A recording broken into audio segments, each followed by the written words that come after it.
आज का वचन लूका अध्याय 22 इसका 19 वचन। फिर उसने रोटी ली और धन्यवाद करके तोड़ी और उनको यह कहते हुए दी, ये मेरी देह है जो तुम्हारे लिए दी जाती है, मेरे स्मरण के लिए यही किया करो। हालेलुया। इसका मतलब प्रभु यीशु मसीह इस वचन के द्वारा क्या संदेश देना चाहते हैं। प्रभु यीशु मसीह कहते हैं कि उन्होंने क्या किया, इस वचन के द्वारा हमें एक आज्ञा दी है मेरे प्रियो, एक वादा किया है परमेश्वर पिता ने। क्योंकि जो वचन में जो रोटी की तुलना प्रभु यीशु मसीह ने अपने शरीर के देह से की है मेरे प्रियो। हालेलुया। प्रभु यीशु मसीह ने रोटी ली, धन्यवाद किया और उसे तोड़ी और ये कहते हुए दी कि ये मेरी देह है और तुम में ये दी जाती है, मेरे स्मरण के लिए यही किया करो। इसका गहरा अर्थ है पिता परमेश्वर यहोवा के लोगों, आपको ये समझना है कि रोटी तो ली उसने, लेकिन क्या किया, धन्यवाद दिया। सबसे पहले धन्यवाद दिया। इसका मतलब ये दर्शाता है कि हमें धन्यवाद का जीवन जीना चाहिए। यीशु को पता था कि क्या होने वाला है, कल मुझे क्रूस पर चढ़ाया जाने वाला है और वो क्रूस की सज़ा बहुत ही भयंकर होगी, दर्दनाक मौत होने वाली है। ये सारी बातें प्रभु यीशु मसीह जानते थे मेरे प्रियो। इससे अर्थ हम क्या सीखते हैं कि चाहे हमारी परिस्थितियाँ चाहे कितनी भी विपरीत परिस्थिति की क्यों न हो, यदि चाहे हमको मौत की सूली पर भी क्यों न चढ़ाया जा रहा हो, परंतु हमें ऐसे परिस्थिति में भी हमें धन्यवाद का जीवन जीना चाहिए मेरे प्रियो। हालेलुया। हमें धन्यवाद देना चाहिए। क्यों? क्योंकि क्रूस के बाद में कब्र क्या होने वाली है, खाली होने वाली है मेरे प्रियो। हालेलुया। तो हम इन बातों को हम सीखेंगे कि हमें धन्यवाद का जीवन जीना चाहिए। दूसरी बात ये हमें क्या सिखाता है कि हमें इस समय में ऐसी परिस्थितियों में हमें शिकायत नहीं करनी है, हमें धन्यवाद देना है। हमें विपरीत परिस्थितियों में कुड़कुड़ाना नहीं है और किसी को गाली और शिकायत नहीं देनी है, परंतु धन्यवाद का जीवन हमें जीना है। तीसरी बात हम इस जगह से, इस वचन से सीखेंगे कि प्रभु यीशु मसीह ने क्या की, रोटी जो तोड़ी दी है मेरे प्रियो, तोड़ी है। ये रोटी अपनी देह के रूप में, उसकी तुलना, रोटी की तुलना परमेश्वर की देह से की गई है, जो एक प्रेम को दर्शाता है। रोटी की तुलना शरीर की देह से की गई मेरे प्रियो। तो क्या है ये रोटी? रोटी क्या दर्शाती है? ये रोटी परमेश्वर की देह को दर्शाती है। जिस प्रकार रोटी तोड़ी गई, उस प्रकार परमेश्वर की देह को भी तोड़ा गया, मारा गया, कूटा गया। इन बातों से हमें क्या शब्द सीखने को मिलता है कि यीशु ने हमारे लिए, हमारे पापों के लिए क्या हुआ, वो बलिदान हुआ, वो मारा गया, काटा गया, गाड़ा गया, क्रूस पर चढ़ाया गया, अपमानित किया गया, उस पर थूका गया, कोड़े खाए उसने मेरे प्रियो। ये सब उसने किसके लिए किया? हमारे पापों के लिए, हमारी बीमारियों से बचाने के लिए, हमें दलदल से बचाने के लिए उसने अपने शरीर को एक रोटी की तरह, जैसी देह रोटी तोड़ी जाती है वैसे उसने अपनी देह को तोड़कर छलनी किया मेरे प्रियो। तीसरी बात वो कहता है कि मेरे स्मरण के लिए तुम ये क्या किया करो। इसका मतलब जो ये क्रूस का जो बलिदान है, इस बलिदान को हमें भूलना नहीं है मेरे प्रियो। हम संसार रूपी जहान में रहते हैं, दुनिया में रहते हैं, संसार की सारी बातें हमें क्या करती है, व्यस्त कर देती है मेरे प्रियो। हालेलुया। हम इस संसार की व्यस्तता से, शरीर की शारीरिक बातों से, संसार की जीवन की पूर्णता करने से हम क्या होते हैं, ये क्रूस के बलिदान को भूल जाते हैं मेरे प्रियो। हमें कुर्बानी को भूल जाते हैं कि उसने हमारे बचाव के लिए क्या किया, अपने आप को उसने बलिदान कर दिया। ये इम्पॉर्टेंट बात ये है कि यीशु मसीह ने ये कहा कि हम हर बार क्या करते हैं, प्रभु भोज से ही हमारा रिलेशन है। इस वचन का अर्थ है परमेश्वर के भोज से, यानी परमेश्वर की मौत को सर्वदा सदा हमेशा नियमित रूप से स्मरण करना, उसको याद करना मेरे प्रियो। क्योंकि प्रभु भोज हमें क्या करता है, वो याद दिलाता है। जैसे मैं आपको एक छोटी सी सिंपल सी एक कहानी बताऊंगा, इस कहानी से आपको समझ में आएगा कि इस वचन का अर्थ क्या है। एक पति पत्नी का विवाह होता है और विवाह में उसे एक सोने की अंगूठी दी जाती है, परंतु जब भी पति रोज घर से जाता है तो जाने से पहले अंगूठी को एक बार जरूर देखता है। हालेलुया। तो रोज ये पत्नी देखती है और एक दिन उसको पूछती है कि आखिर तुम इस अंगूठी को रोज क्यों देखते हो? हालेलुया।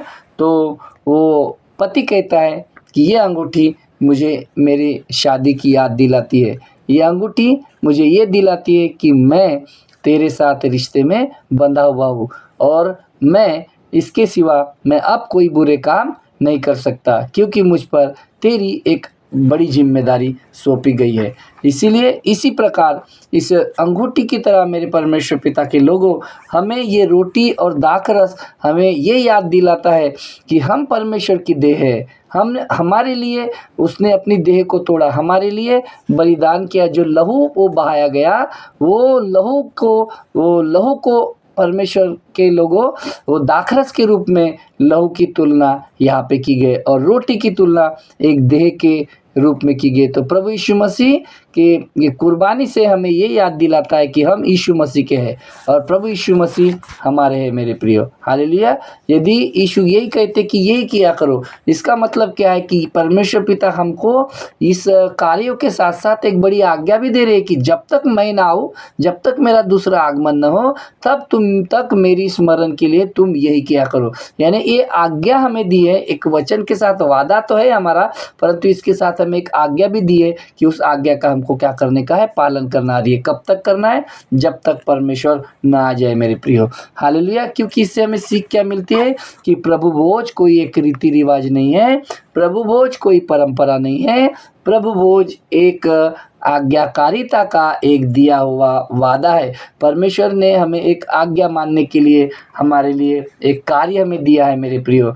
तो प्रभु यीशु मसीह के लोगों, इस वचन में ये कहता है कि मेरी देह जो तुम्हें क्या करती है, दी जाती है, दी जाती है, दे दी थी नहीं, दी जाती है। मतलब प्रेजेंट टेंस में कह रहा है कि मेरी देह जो तुम्हें दी जाती है, वो इसका अर्थ यह है कि वो प्रेजेंट टेंस में आज वर्तमान काल से उसकी तुलना की गई है मेरे प्रियो।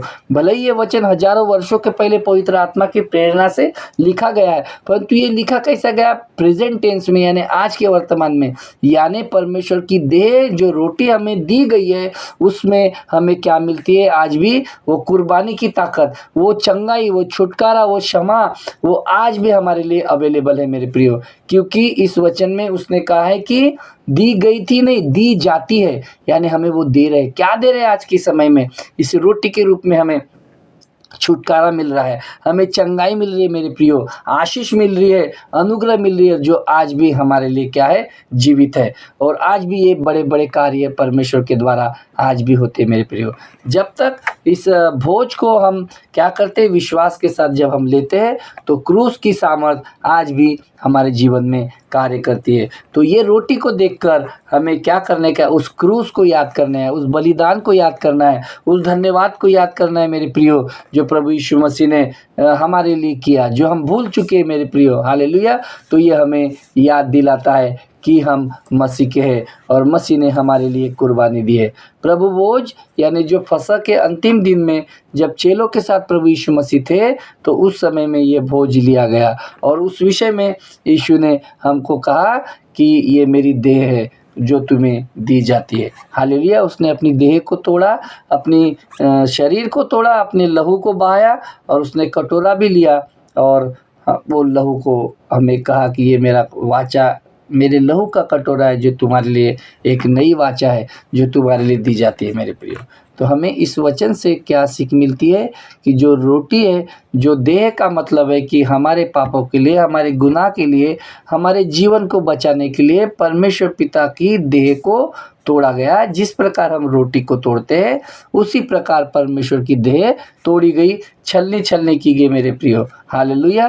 तो हमें इस बात को स्मरण करना है और हमें हमेशा याद रखने का है कि हम मसीह के खरीदे गए हुए, उसके लहू से मोल लिए गए मेरे प्रियो। हमारे जीवन बहुत अनमोल है, क्योंकि उसने हमारे जीवन को बचाने के लिए उसने कई यातनाएं सही, उसने कोड़े खाए, उसने दर्द उठाया और उसने पीड़ा सही और हमें हमेशा की स्वतंत्रता और आज़ादी दी। क्योंकि हम उसके बुलाए हुए हैं, हम उसके चुने हुए हैं, हम उसके बेटे और हम उसके संतान हैं। और उसने अपने बच्चों के जीवन के खातिर अपना त्याग किया, अपना बलिदान दिया और देह इसीलिए तोड़ी कि रोटी इसीलिए उसने इस वचन में दी कि ये आखिरी तक, ये लास्ट संदेश परमेश्वर ने इस पृथ्वी पर रहते हुए जो अपने चेलों के साथ दिया मेरे प्रियो।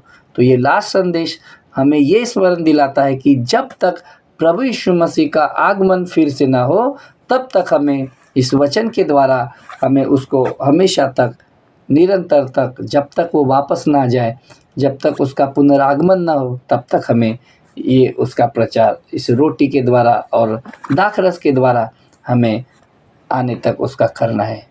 Praise the Lord. जय मसीह की। मैं आशा करता हूँ कि इस वचन की गहराई आपको समझी होगी।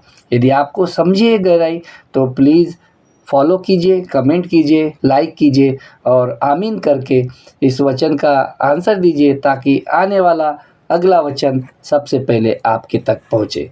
Praise the Lord. जय मसीह की। शालोम। नमस्कार। प्रणाम। प्रभु आपको आशीष दे।